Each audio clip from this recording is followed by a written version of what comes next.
In the heart of a grand ivy-clad castle, nestled deep within the rolling green hills of Eldoria, Eric Hunter awoke with a start in his opulent bedchamber.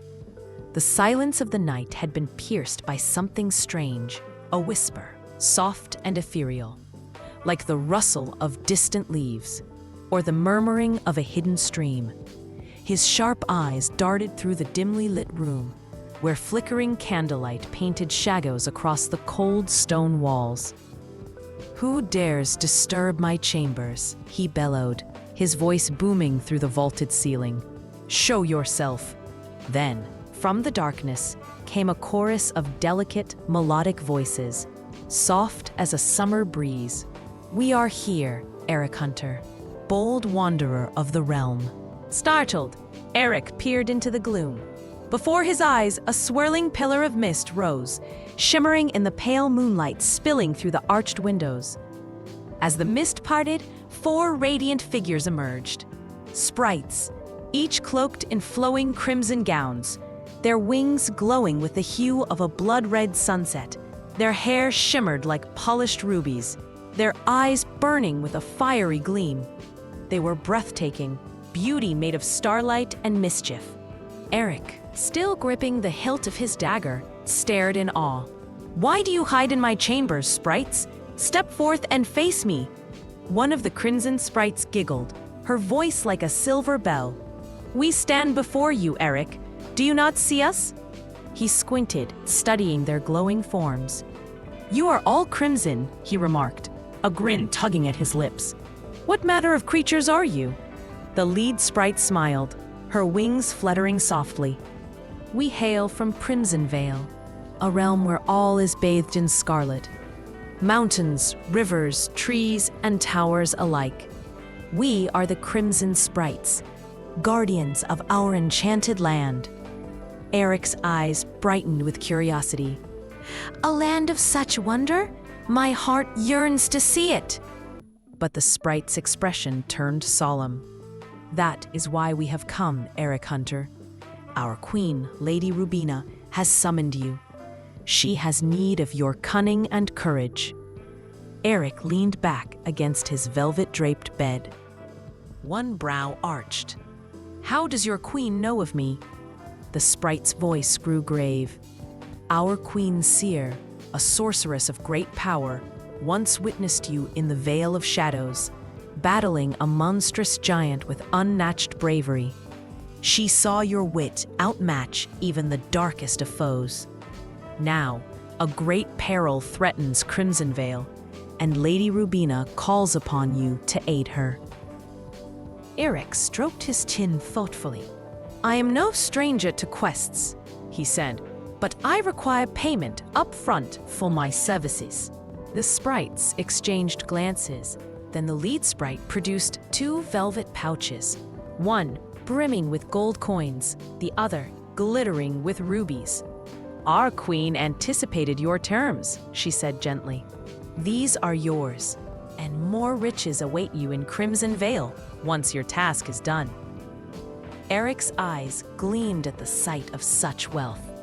"A fair offer," he said, though a sly smile curved his lips. "Yet I wonder if I should take this gold and leave you here instead." The sprites gasped, wings fluttering in alarm. "Nay, Eric," cried the lead sprite. "More rewards await you, and the glory of saving Crimsonvale will be yours." Eric laughed softly. "Very well," he said. "I shall go, but first I must speak with my lady." The sprites hesitated. Then one, her tone teasing, whispered, "Before we depart, we hunger. You spoke of bird meat?" Eric smirked, remembering his jest. "Indeed, I did." From a hidden compartment, he drew out a silver tray, laden with roasted pheasant, its aroma rich and warm. He handed each sprite a portion, and they devoured it eagerly. With every bite, their crimson eyes glowed brighter, their beauty deepening, as though fire itself had taken root within them. Satisfied, Eric slipped quietly to the chamber of his beloved, Lady Beatrice. She stirred at the sound of his boots upon the floor. "Eric," she whispered, sitting up in her silken bed, "what troubles you at this hour?" He smiled, his voice soft but steady. "My love, I am called to a quest in a strange land known as Crimsonvale, where all is red, sprites, giants, even the spirits that haunt the woods." Beatrice's eyes widened with awe. "A land of such marvels? Take care, my heart. I shall pray for your safe return." Eric clasped her hand gently. "Your prayers have always guided me home, Beatrice, and I shall return victorious, as I always do." He placed the 2 pouches in her hands. "Guard these, and keep yourself well." Beatrice smiled, eyes shimmering with love. "Go, Eric, and may the saints watch over you." Returning to his chamber, Eric found the sprites waiting, their wings now blazing with a fiercer crimson glow after their meal. "Your hunger is sated, I presume?" he asked, one brow arched. The lead sprite frowned. "One tray was not enough. We require more bird meat to sustain us for the journey." Eric's grin widened. "More meat, you say? That will cost you 10,000 gold coins and 20 rubies, one for each of you." The sprites gasped. "That is outrageous!" one cried. "We are your guests!" Eric softened, though mischief still danced in his eyes. "True, I am a gracious host. Very well. I'll provide the meal as a gift of goodwill." From a nearby chest, he drew another tray of roasted fowl, which the sprites devoured with delight. Their forms shone brighter still, radiant as molten fire. "You are truly splendid," Eric said, unable to hide his admiration. The sprites blushed, their wings fluttering shyly. "Now let us depart," said the lead sprite. "Will you ride with us through the skies?" Eric smiled knowingly. I shall fly with you upon my enchanted steed." The sprite's eyes widened. "An enchanted steed? How did you come by such a marvel?" Eric leaned closer, his voice low. "Long ago, I aided a forest spirit in the Blackwood. In gratitude, it gifted me a steed woven from starlight and shadow. No spell can harm it, and it carries me wherever I command." The sprites marveled. "Show us the steed," one demanded. Eric led them to the moonlit rooftop. From his belt, he drew a small silver figurine, a horse no bigger than a child's toy. Placing it upon the stone floor, he whispered an incantation. At once, the figurine grew, stretching and shimmering, until a magnificent winged horse stood before them. Its coat gleamed like polished obsidian. Its saddle was adorned with runes of silver light. The sprites gasped in awe. "Truly, you are no ordinary man," one whispered. Eric Hunter mounted the steed, his hand firm on the reins. "To Crimsonvale," he commanded. And with a mighty beat of wings, the horse rose into the night sky, the crimson sprites following close behind, glowing like living embers against the stars. The night stretched vast and silent as Eric and the crimson sprites soared above Eldoria. Below them, rivers wound like silver ribbons through the darkness, and far away, mountains glimmered faintly beneath the starlight. The enchanted steed's wings beat rhythmically, each motion soundless as a whisper. The crimson sprites glided beside him, trails of red light streaming in their wake, painting the night in hues of flame and wine. One of them spoke softly, her voice carrying through the wind. "There's no moon tonight." Eric tilted his head toward her, smiling. "Then we must trust the stars," he said. "Even faint light is enough for those who dare." The sprites looked at one another, admiring the mortal's calm amid the endless sky. Hours passed in tranquil flight until the horizon began to pale. The first hints of dawn crept across the heavens, gilding the clouds in soft gold. As the sunlight grew stronger, Eric's sharp eyes scanned the land below. He saw forests blanketed in mist, rolling meadows and distant lakes glimmering like mirrors. He inhaled deeply, the morning air cool and alive. "How far lies Crimsonvale?" he called over the rush of the wind. "By midday, we shall reach it," answered the lead sprite. Eric's stomach gave a faint growl, making the nearest sprite giggle. "Hungry already, mortal hero?" he grinned. "A man who rides at dawn must breakfast by morning. Would you deny a warrior his meal?" The sprites exchanged puzzled glances. "Breakfast? In the sky?" Eric laughed heartily. "Watch and learn." He whispered to his steed, which began to descend gracefully. Through drifting clouds, they dropped into a quiet valley where sunlight spilled upon a lush forest glade. A crystal-clear spring shimmered at its center, the water pure as glass. Eric dismounted, his boots touching soft grass. The sprites landed around him, their wings folding like silk. He reached into his enchanted satchel, the same one he had carried through countless quests, and drew forth bread, cheese, roasted nuts, and a flask of spiced mead.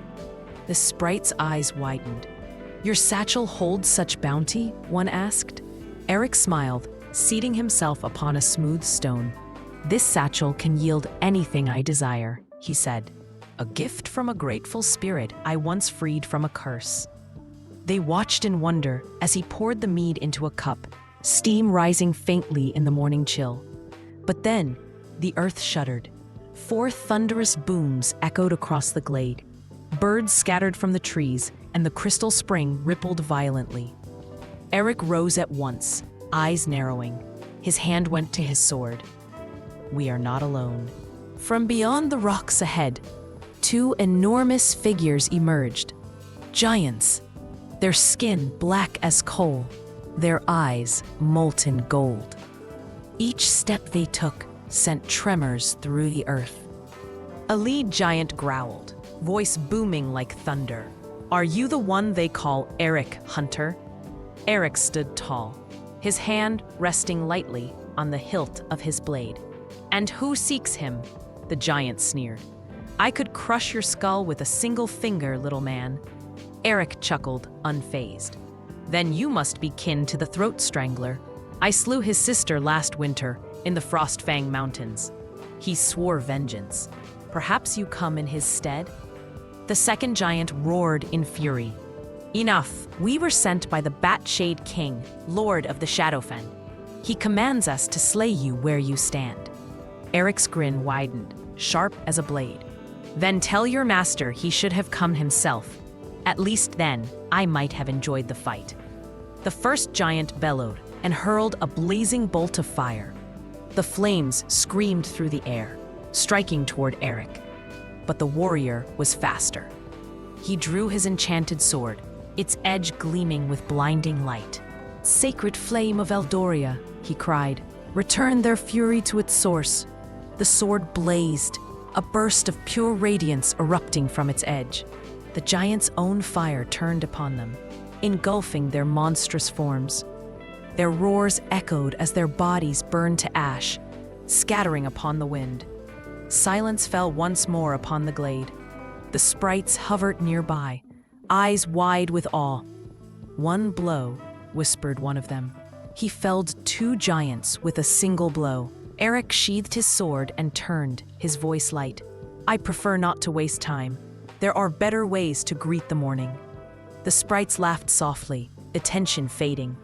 They rose into the sky once more, leaving behind the smoldering earth and the scent of victory. Hours passed. The sun climbed higher, bathing the world in gold. At last, crimson light began to shimmer faintly upon the horizon. The sprites pointed ahead, their voices filled with pride. "There, behold Crimsonvale." As they drew closer, Eric's eyes widened. The land ahead was unlike any he had ever seen. The rivers glowed a deep red, reflecting the scarlet skies. Towers rose from the ground like living rubies, and fields of crimson grass rippled in the wind. Even the air seemed tinted, a haze of scarlet light that shimmered over everything. Eric dismounted as they descended upon a grand palace built of ruby stone. The walls glittered as though alive with a flame. The sprites led him through vast halls draped in crimson silk until they reached a throne room gleaming with scarlet light. Upon the throne sat Lady Rubina, the queen of the crimson sprites, tall, regal, her wings vast and radiant as a sunset. Her gaze burned with the calm authority of a ruler and the kindness of a mother. "Welcome, Eric Hunter of Eldoria," she said, her voice echoing like music in the vast chamber. "You have come at our summons, brave and swift." Eric bowed respectfully.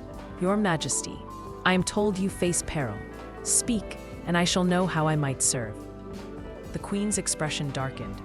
"The Batshade King, Lord of the Shadowfen, has stolen from my vaults a sacred relic, the golden statue of Solara, Spirit of Light. Without it, our crimson flame fades, and our realm will perish into shadow." Eric's jaw tightened. "Then I shall bring it back to you. Tell me where the thief hides." "In the Shadowfen," she answered. "A land of darkness and decay, beyond the mountains of mist. Many who enter never return." Eric nodded slowly. "I have walked darker paths than that." Lady Rubina's wings shimmered faintly. "Bring back the statue," she said, "and Crimsonvale will forever honor your name." Eric bowed once more. "Your wish is my command." He turned to leave, his cloak trailing behind him, but paused at the threshold. "Tell your people," he said, glancing over his shoulder, "to keep the fires burning. The Batshade King will not live to see another dawn." Then, summoning his enchanted steed once more, Eric mounted and rose into the skies. The crimson sprites followed until the edge of their realm, their voices calling after him. "Beware the Shadowfen, Eric Hunter. Few who enter its darkness return." But Eric only laughed, his voice echoing across the heavens. "I have faced shadows before, and I always bring the light." The sky darkened as Eric Hunter soared toward the edge of the world. Beneath him stretched the Shadowfen, a land where sunlight dared not linger. The marshes glistened like black glass, and twisted trees clawed at the heavens, their branches heavy with mist. Even the air felt thick, humming with an unseen power. Eric's enchanted steed glided through the gloom, its obsidian wings cutting silently across the fog. Lightning flickered on the horizon, faint, distant, foreboding. Yet Eric's gaze remained steady, his heart fierce with purpose. Suddenly, a shadow swept across the clouds. A monstrous shape loomed above, a creature half bat, half demon, its wings vast enough to eclipse the stars. Upon its back rode a figure in dark armor, his face warped like stone, one of the Batshade brood, son of the vile king himself. "Halt, Eric Hunter!" the creature roared, its voice echoing like thunder. "Turn back or burn where you fly." Eric's lips curved into a grin. "You think I'll flee from a bat on wings? I've slain greater beasts before breakfast," the creature hissed, baring jagged teeth. "Then burn, fool!" A torrent of fiery sparks erupted from its claws, raining toward him like a storm of embers. With a swift motion, Eric drew his sword, Eldoria's flame, and the air itself seemed to ignite. "Begone, foul magic!" he thundered. The spark struck his blade and vanished, swallowed by its light. The bad creature shrieked. From the clouds, more shapes appeared, dark figures circling like vultures. 5 of the Batshade brood now surrounded him, each mounted on beasts of nightmare. "Your journey ends here, mortal," one bellowed. Eric's laughter rang like steel. "It ends when I decide it does." He reached into his enchanted satchel and pulled forth a pair of gleaming boots inscribed with runes. As he fastened them, power surged through him, light as air, swift as thought. He leapt from his steed and rose into the sky, flying on his own. The brood recoiled in disbelief. A mortal who flies? Eric's voice cut through the air like thunder. I am no ordinary mortal. He spun through the clouds, his sword blazing. The first of the brood dove toward him, a blur of black wings. Eric swung once, clean and sure, and the creature erupted into fire. Another lunged from behind, its mace raised high. Eric twisted aside, slicing through its arm, and flames devoured it too. The sky became a battlefield of light and shadow. Each blow from Eric's sword left trails of fire that illuminated the darkness. One by one, the brood fell, their screams echoing through the endless night until only ash remained. At last, the air grew still. Eric landed back upon his steed, breathing hard but triumphant. 5 sons down, he murmured. Only the father remains. The steed soared onward, plunging deeper into the Shadowfen. Ahead rose a fortress of black stone, its spires jagged as fangs, its walls crawling with crimson mist. And there, upon a vast balcony, stood the Batshade King himself. He was colossal, his wings spread wide, his eyes burning with molten fury. His armor seemed forged from the night itself, and his voice rumbled like an earthquake. You dare come here, thief of my sons? Eric Hunter dismounted, his boots touching the cracked stones. They came for me, he said calmly. Now I've come for you, and for what you stole. The king's talons clenched, his laughter low and cruel. You speak of the golden statue of Solara? Fool, its light will die in my keeping, and with it, the realm of Crimsonvale. Eric Hunter's hand gripped his sword hilt. Then I'll take it from your ashes. The king roared and charged, his wings beating hurricanes into the air. His blade, forged from cursed iron, clashed with Eric's enchanted steel. Sparks exploded like stars. The battle raged across the fortress top, every strike shattering stone, every swing echoing through the realm. Eric fought with the precision of a warrior and the cunning of a fox. He feinted left, dodged right, then plunged his sword deep into the king's shoulder. Flame burst forth, searing, holy, unstoppable. The Batshade King screamed, his wings igniting. You cannot kill me! Eric's eyes blazed. Watch me. With one final strike, he drove Eldoria's flame through the monster's chest. The king erupted in a storm of fire, his body collapsing into ashes that the wind carried away. The Shadowfen fell silent. The darkness began to fade, replaced by the faint shimmer of dawn. From within the fortress, Eric retrieved the golden statue of Solara, its surface glowing with divine light. As he stepped outside, the creatures of the Shadowfen, sprites, spirits, and even the lingering shadows, bowed before him in awe. One small sprite approached timidly. You freed us, it whispered. Eric smiled faintly. Then see that freedom is guarded well. You are the new lord of this realm. The sprite gasped. Me, my lord? Yes.